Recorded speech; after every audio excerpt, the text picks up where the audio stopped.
Hello dear, कैसे हैं आप सभी। स्वागत है आपका आपके अपने चैनल एसएससी विद्यालय में। साथियों, आपको पता है कि आज हम लोग एक बहुत इंपॉर्टेंट टॉपिक के बारे में डिस्कस करने वाले हैं और वो है स्किपिंग द क्वेश्चंस। आपको पता होगा साथियों कि आप एसएससी की तैयारी कर रहे हैं और इसमें एक जो सबसे इंपॉर्टेंट टूल होता है वो क्वेश्चन स्किप करने की कला, और ये बहुत कम लोगों में होती है और जिन लोगों में होती है उनका नंबर सबसे आगे होता है। ठीक है, उनका रैंक सबसे आगे होता है और ये क्वालिटी हमेशा टॉपरों में देखी जाती है। कैसे होता है ये, ठीक है, कैसे आप भी कैसे क्वेश्चन स्किप करना सीखेंगे साथियों, तो आप अंत तक ये वीडियो में बने रहें। ठीक है, अंत तक मैं आपको बहुत सारे ऐसे टिप्स बताने वाला हूँ, बहुत सारे ऐसे तरीके बताने वाला हूँ कि आपके डेफिनेटली आपके मॉक टेस्ट में नंबर बढ़ेंगे। ठीक है, और आपको ये भी पता चलने वाला है कि किस किस क्वेश्चन को स्किप हमें करना चाहिए। तो आप अंत तक हमारे साथ बने रहें।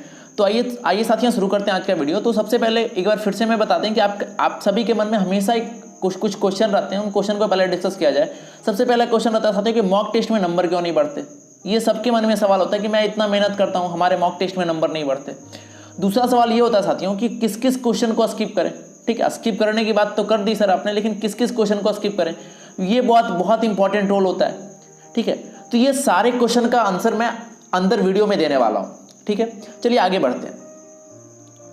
तो मैं उन सारे क्वेश्चनों का जवाब देने से पहले साथियों मैं कुछ बात आपसे करना चाहता हूं कि आप एसएससी की तैयारी कर रहे हैं। एसएससी आपसे चाहता क्या है, ठीक है, ध्यान से समझिएगा जो मैं आपको बताना चाह रहा हूं। ठीक है, एसएससी आपसे चाहता क्या है, हार्ड वर्क या फिर स्मार्ट वर्क, क्या चाहता है? तो इसका एक ही लाइन में आंसर है साथियों, स्मार्ट वर्क। ठीक है, एसएससी सिर्फ और सिर्फ आपसे स्मार्ट वर्क चाहता है और वो ऐसे कैंडिडेट चाहता है, वो ऐसे बंदे अपने टीम में चाहता है जो स्मार्ट वर्क हो। ठीक है, स्मार्ट वर्कर हो, ना कि हार्ड वर्कर हो। अभी के लोग करते क्या है, वो एकदम लगे हैं, ठीक है, 3 घंटे 4 घंटे 8 घंटे एकदम लगे हैं, हार्ड वर्क किए जा रहे हैं। लेकिन अभी का समय स्मार्ट वर्क का है, ये आपको ध्यान में रखना होगा। और जब आप टेस्ट देने बैठते हो, 1 घंटे का समय होता है, उसमें भी आपको स्मार्टनेस दिखाना है। कैसे? ठीक है ना, आपके मन में सवाल हर लाइन के साथ आपके मन में सवाल आ रहा होगा, क्यों, कैसे, है ना, कैसे करें। तो मैं उन सारे तरीके को, सारे चीज को बताने वाला हूं जिससे अगर वो आप उसका पालन करते हैं, ठीक है, अगर आप उसको बढ़िया से सुनते हैं और उस पर अगर अमल करते हैं तो डेफिनेटली साथियों आपका नंबर इंक्रीज होने वाला है। आगे बढ़ते हैं साथियों। तो मैं सबसे पहले एक छोटा सा घटना सुनाता हूं कि एसएससी 2017 मेंस की घटना। ठीक है, एसएससी 2017 मेंस की घटना, और इससे आपको पता चलेगा कि एसएससी चाहता क्या है। ठीक है, एसएससी का माइंड सेटअप किस तरीके से है। तो ध्यान से सुनिएगा जो मैं आपको कहने जा रहा हूं कि एसएससी 2017 मेंस में मैथ वाले सवाल में एक ऐसा शिफ्ट आया था जिसमें पहले 20 क्वेश्चन पूरे कैलकुलेटिव थे। कैसे थे साथियों? पहले 20 क्वेश्चन पूरे कैलकुलेटिव थे, इतने कैलकुलेटिव कि अगर सॉल्व किया जाए तो एक घंटे में बने, और लास्ट के 80 क्वेश्चन पूरे इजी थे। ये एसएससी 2017 मेंस की एकदम रियल है। ठीक है, ये रियल घटना है और एक पेपर में ऐसा आया था, और एक पेपर क्या, मैक्सिमम पेपर में कुछ इसी तरीके का था। तो इससे आप एसएससी का माइंड सेटअप समझ सकते हैं कि एसएससी आपसे चाहता क्या है, या फिर कोई भी उसका पेपर होता है, आप टेस्ट देते हो, ठीक है, उसी पर आधारित होता है। तो टेस्ट का पैटर्न क्या होता है, बिल्कुल इसी तरीके का होता है कि आपको बीच में बहुत सारा ऐसा कठिन क्वेश्चन, बहुत सारा ऐसा कैलकुलेटिव क्वेश्चन, ठीक है, बहुत सारा ऐसा न्यू क्वेश्चन डाला जाता है जिसमें आप फंसोगे, है ना, जिसमें आप फंसोगे और फंसकर आप अपना कीमती समय बर्बाद करोगे। और साथियों आपको पता होना चाहिए, एक बात क्लियर पता होना चाहिए कि आपको 100 क्वेश्चन बनाने होते हैं। ठीक है, और 100 क्वेश्चन के लिए आपको मिलता है सिर्फ 60 मिनट। ठीक है, अगर अच्छे से देखा जाए तो 1 मिनट भी नहीं बनता। ठीक है ना, अगर एक क्वेश्चन पर 1 मिनट से भी बहुत कम बनता है। तो यहां पर आपको टाइम मैनेजमेंट करना होगा। ठीक है, यहां पर आपको टाइम मैनेजमेंट करना होगा, और आपको टाइम मैनेजमेंट, अब एक बात का और आंसर आप दें। ठीक है साथियों, कि क्या आप 100 में 100 क्वेश्चन, एसएससी आपसे क्या मांगता है कि आप 100 में 100 क्वेश्चन बनाओ? कभी नहीं। ठीक है ना, आप इसे कटअप देखोगे, ठीक है, या फिर जो भी टॉपर होते हैं आप जाकर उनके बारे में पढ़ो, उनके बारे में सुनो, तो मैं एक बात आप श्योर हो जाओ कि आप कभी भी, एसएससी आपसे ये नहीं चाहता कि आप 100 में से 100 क्वेश्चन बनाओ। ठीक है ना, अगर आप 100 में से 80 to 85 क्वेश्चन आसानी से बना दे रहे हो और अच्छे से, ठीक है ना, सही एक्यूरेसी के साथ, तो आपका 100% सिलेक्शन की गारंटी है साथियों। ठीक है, लेकिन आप लोग करते क्या है, आप लोग को लगता है कि नहीं हमें तो 100 में 100 चाहिए, और यहां पर हो जाती है आपसे चूक। और जो टॉपर लोग होते हैं, ठीक है, जो टॉपर होते हैं, जो अच्छे होते हैं, जो तेज विद्यार्थी होते हैं, वो यहां पर चूक नहीं करते। उन्हें मतलब नहीं होता है 100 क्वेश्चन से। क्लियर साथियों, उन्हें 100 क्वेश्चन से कोई मतलब नहीं होता है, उन्हें मतलब होता है सिर्फ और सिर्फ 80 से 85 क्वेश्चन से। और आपको भी यही सीखना है।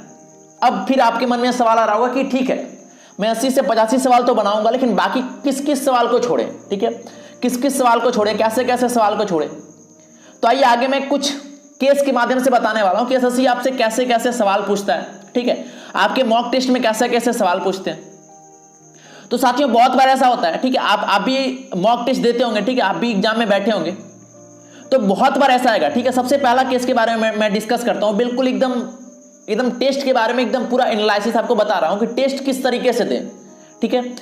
तो पहला टेस्ट इस तरीके से मिलता है कि अगर माने कि मैथ का आपने क्वेश्चन उठाया, मैथ में 25 क्वेश्चन है, ठीक है, मैथ में 25 क्वेश्चन है साथियों। तो केस 1 ये होता है कि 1 से 20 तक लगातार आसान क्वेश्चन है, ठीक है, 1 से 20 तक लगातार आसान क्वेश्चन है, और अंत में जाके 2-3 कठिन क्वेश्चन मिल गए, ठीक है, अंत में जाके साथियों 2-3 कठिन क्वेश्चन मिल गए, कैलकुलेटिव क्वेश्चन मिल गए। तब आप क्या करेंगे, तब तो आसानी से क्या करेंगे, 1 से 20 तक क्वेश्चन पहले बनाएंगे, और अंत में जो कैलकुलेटिव क्वेश्चन बचेगा उसको भी आप उस पर भी अंत में दिमाग लगाएंगे और उसको भी बना डालेंगे। तो ये केस नंबर 1 था। तो ये तो आसान हो गया साथियों। इसमें क्या होता है, इसमें तो बन जाता है, जब शुरुआत में आसान मिल जाए आपको और अंत में कैलकुलेटिव मिले तो ये हो जाता है, क्योंकि ये हमारा माइंड सेटअप ही कुछ इस तरीके का है कि अगर बहुत सारा क्वेश्चन हमसे बनने लगता है तो हमारे अंदर कॉन्फिडेंस की वृद्धि होती है, ठीक है। हमें लगता है कि नहीं, अगला क्वेश्चन अगर कठिन है आसान है कोई मतलब नहीं, अगला क्वेश्चन भी हमें लगता है कि मैं बना सकता हूं इसे, ठीक है, ये एक ह्यूमन नेचर है। लेकिन केस 2, ठीक है ना, केस 2 ये होता है कि एसएससी क्या करता है कि कुछ पेपर में ये जो हार्ड क्वेश्चन था, ये जो कैलकुलेटिव क्वेश्चन था साथियों, इसको उठाकर डायरेक्ट आगे डालता है, ठीक है। ये आपको पहला नंबर क्वेश्चन, दूसरा नंबर क्वेश्चन में दिखेंगे, ठीक है, और जो आसान क्वेश्चन है उसको डायरेक्ट अंतिम में भेजता है, ठीक है। अब यहां पर आपसे क्या गलती होगी कि जैसे ही पहला क्वेश्चन आपके सामने आया, आपने उसे बनाने का प्रयास किया, तो जैसे ही पहला क्वेश्चन आपके सामने आया आप इसे चाहेंगे जल्द से जल्द बनाएं, ठीक है, क्योंकि टाइम तो बीत रहा है। अब वहां पर आप फंस गए, ठीक है। जैसे ही 1 मिनट यहां से बीता, आपका क्वेश्चन का आंसर नहीं आया, क्योंकि क्वेश्चन तो था कैलकुलेटिव, तो क्वेश्चन का आंसर नहीं आया। अब यहां से आप डिप्रेस होना शुरू हुए। अब आप इस क्वेश्चन को जल्दी से छोड़े और गए अगले क्वेश्चन की ओर, तो पता चला ये भी क्वेश्चन तो बिल्कुल उसी तरीके का था, इसमें भी आपने 1 मिनट बर्बाद किया, ठीक है, 1 मिनट बर्बाद किया, 1.5 मिनट बर्बाद किया, ये भी आपसे नहीं बना। अब देखिए एसएससी क्या किया आपके साथ कि 2 क्वेश्चन आगे में शुरुआत के 2 क्वेश्चन डाला था कठिन, उसके बाद डाल दिया आसान क्वेश्चन। तीसरा क्वेश्चन समझिए ऐसा आसान क्वेश्चन डाला गया, ठीक है साथियों, तीसरा क्वेश्चन डाला गया आसान। अब जब ऐसा होगा, ठीक है, जब ऐसा होगा तब क्या होगा कि जब 2 क्वेश्चन आपसे नहीं बनेगा तो तीसरा क्वेश्चन भी डेफिनेटली आपसे नहीं बनेगा, जबकि ये क्वेश्चन था आसान। ये हमारा माइंड सेटअप हो जाता है इस तरीके से, ठीक है साथियों। अगर यहां पर आप क्वेश्चन को स्किप करना सीख गए, बात समझिएगा साथियों, अगर यहां पर आप क्वेश्चन को स्किप करना सीख गए, तो जैसे ही पहला क्वेश्चन दिखा क्वेश्चन स्किप किए तुरंत, दूसरा क्वेश्चन दिखा क्वेश्चन स्किप किए तुरंत, ठीक है। मैं आप लगातार बने रहे, मैं बताने वाला हूं किस टाइप के क्वेश्चन को स्किप करना है, ठीक है। पहले आप इसके पूरे बेस को समझ जाए कि किस तरीके से आपके सामने क्वेश्चन दिया जाता है। और केस 3 ये होता है साथियों कि आपको हर कदम कदम पर मिलता है, जैसे पहला क्वेश्चन मिला, 2 क्वेश्चन इजी, फिर चौथा क्वेश्चन मिल गया कठिन, फिर 2 क्वेश्चन इजी, तो ये और कैलकुलेटिव हो जाता है, ठीक है, ये और टफ हो जाता है। क्लियर साथियों। तो यहां से पूरा देखिए, ये पूरा केस का सार बस यही निकलता है कि हमें क्वेश्चन स्किपिंग सीखना चाहिए, ठीक है। क्वेश्चन को स्किप करना हमें आना चाहिए, किसी भी तरीके का क्वेश्चन हो, ठीक है। रीजनिंग में भी आप फंस सकते हैं, ठीक है, मैथ में भी फंस सकते हैं। तो क्वेश्चन स्किप करना एक बहुत बड़ा आर्ट है, बहुत बड़ा कला है, और वो मैं आपको बताने वाला हूं। चलिए आगे बढ़ते हैं। अब यहां पर आते हैं जो आपका रियल पॉइंट था कि टेस्ट का किस भाग को आपको स्किप करना है, ठीक है। टेस्ट के जो क्वेश्चंस होते हैं किस भाग को स्किप करना, तो मैं पूरे टेस्ट के क्वेश्चन को 2 भागों में बांट दिया। मैं यहां पर 2 भागों में बांट दिया हूं साथियों। पहला है कैलकुलेटिव पार्ट, दूसरा है नॉट क्लियर क्वेश्चन। तो सबसे पहले पहला पार्ट को डिस्कस करते हैं कि जैसे ही कोई क्वेश्चन को आप देखते हैं, ठीक है, जैसे ही कोई क्वेश्चन को आप देखते हैं और वो लगे आपको ये कैलकुलेटिव है, क्या लगे, जैसे ही वो लगे कि ये कैलकुलेटिव क्वेश्चन है, ठीक है, तब तुरंत आप उसको स्किप करें, ठीक है। वो कैलकुलेटिव हो सकता है, साथ ही साथ क्या हो सकता है साथियों, वो क्या हो सकता है, वो बहुत बड़े बड़े नंबरों का हो सकता है, ठीक है, वो बड़ा बड़ा डाटा का हो सकता है। तो जैसे ही आपको दिखे बड़ा डाटा का है, ठीक है, इसमें तो ज्यादा समय लगेगा, जल्दी से उसको स्किप करें। क्लियर।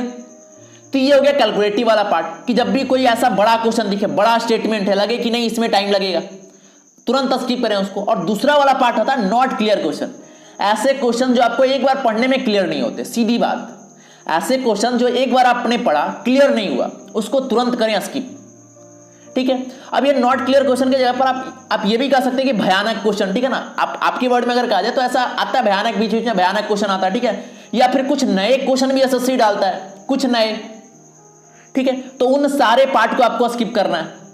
अब एक बात आप ध्यान रखें कि हो सकता है, ठीक है साथियों, हो सकता है कि शुरुआत में आपने स्किप करना शुरू किया, पता चला 25 क्वेश्चन स्किप हो गए। अब 25 क्वेश्चन स्किप हो गए और बहुत सारे क्वेश्चन बने भी नहीं, तो ऐसा नहीं करना कि स्किप किए तो बाद में उसको देखेंगे नहीं। अब इसके बाद समझिएगा, इसके बाद मैं आपको क्या बताने वाला हूं, इसके बाद समझिएगा साथियों कि इसके बाद मैं क्या आपको बताने ये वाला हूं कि जब भी क्वेश्चन स्किप करें तो कोशिश करें, ठीक है ना, कि आपने जिस क्वेश्चन को स्किप किया है, जिस क्वेश्चन को स्किप किया है उसको मार्क फॉर रिव्यू के लिए डाल दें, ठीक है। आपने जिस भी क्वेश्चन को स्किप किया है उसको तुरंत डालें मार्क फॉर रिव्यू के लिए, ठीक है, ताकि वापस आके आप उन क्वेश्चन को दोबारा देख सके, ठीक है।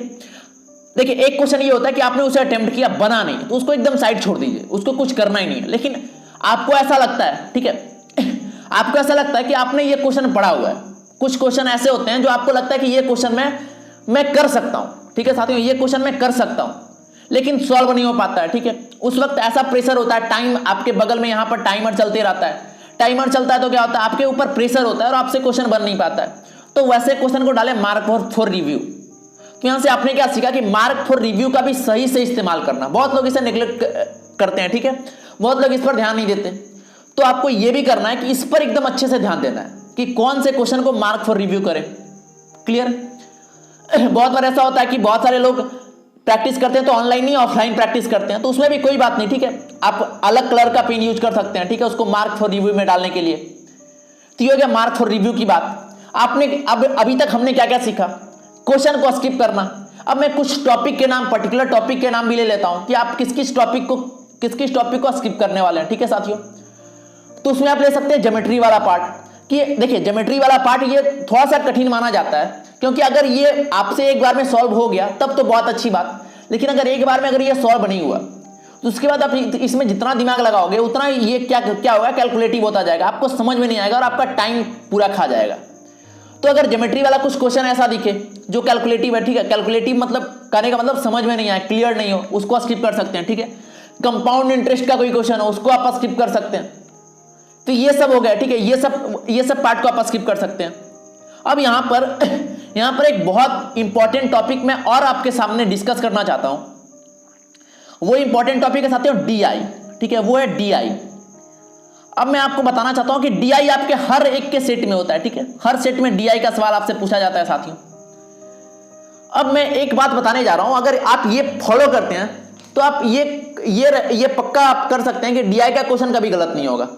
होता क्या है कि बहुत सारे ऐसा सुनते होंगे कि आज का शिफ्ट बड़ा अच्छा है, ठीक है, या फिर बहुत सारा पेपर अच्छा होता है। तो अच्छा इस वजह से होता है कि उसमें डीआई का क्वेश्चन भी एक बहुत बड़ा रोल होता है डीआई के क्वेश्चन का साथियों, ठीक है। तो उसमें डीआई का क्वेश्चन थोड़ा सा कैलकुलेटिव होता है, ठीक है, थोड़ा सा बड़ा डाटा का होता है। तो आपको उन सारे क्वेश्चन को स्किप तो करना ही है, लेकिन डीआई वाले क्वेश्चन को स्किप नहीं करना है साथियों, ठीक है। डीआई वाले क्वेश्चन को स्किप नहीं करना, डीआई आप अच्छे से कवर करें, ठीक है, क्योंकि इसमें थोड़ा सा कैलकुलेशन होता है। और अगर ये अंत में आप करेंगे, ऐसा सोचें कि आप 25 क्वेश्चन है मैथ का और अब डीआई वैसे भी अंत में दिया रहता है, आप तो मिक्स कर दिया है, ठीक है। तो जब आप इसे अंत में करते हैं तो आपका दिमाग अंत तक पहुंचते पहुंचते थोड़ा सा थक जाता है, ठीक है, थोड़ा सा स्लो काम करता है। तो उस वक्त डीआई आप अच्छे से सॉल्व नहीं कर सकते और गलती होने का ज्यादा चांस रहता है यहाँ पर। तो आपको करना यह है कि जब भी मैथ उठाएं सबसे पहले कोशिश करें डीआई को सॉल्व करने का, और उसके बाद बाकी क्वेश्चन को सॉल्व करें, जो कैलकुलेटिव दिखा स्किप करते जाएं। क्लियर साथियों?